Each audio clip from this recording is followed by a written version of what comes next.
আজ আমরা বানাবো নিরামিষ ফ্রাইড রাইস রেসিপি। বানানোর জন্য ভিডিওটি শেষ পর্যন্ত দেখুন। প্লেটে সবজিগুলো রেখে দিয়েছি।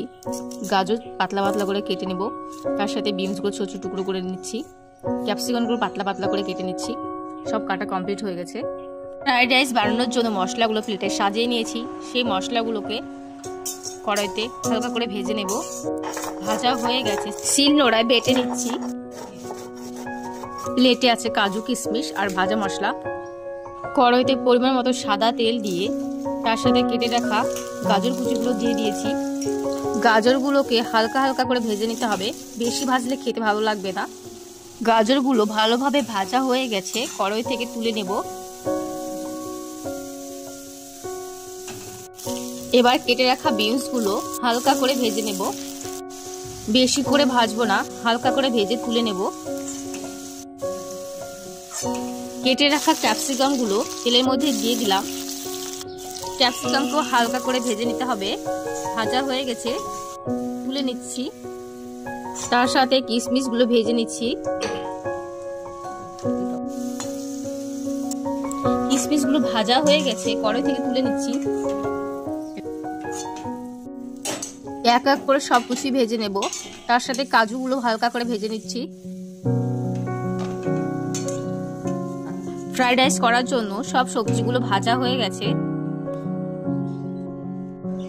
হাঁড়িতে পরিমাণ মতো জল দিয়ে দুটো তেজপাতা নিয়ে জল গরম করে নেব। 1 কিলো বাসমতি চাল গরম জলের মধ্যে দিয়ে দিলাম। চালগুলো উল্টে পাল্টে নেব, নাহলে গোটা হয়ে যাবে। দেখতেই পাচ্ছ ভাতগুলো সেদ্ধ হয়ে গেছে।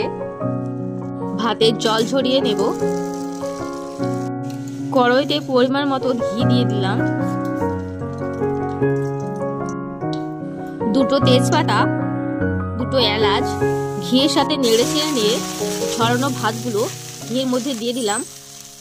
ভাতগুলো ঘিয়ের সাথে মাখিয়ে নেব। ভেজে রাখা বিনস, গাজর, ক্যাপসিকাম দিয়ে দিলাম।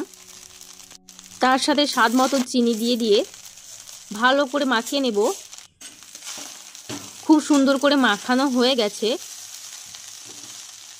দেখতেই পাচ্ছ খুব সুন্দর কালার চলে এসেছে। বাড়িতে তৈরি করা ফ্রাইড রাইস মশলাগুলো দিয়ে দিলাম।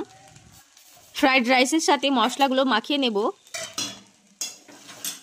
সব মশলার সাথে মাখানো হয়ে গেছে। সব কমপ্লিট হওয়ার পরে সামান্য পরিমাণ মতো ঘি দিয়ে দিব।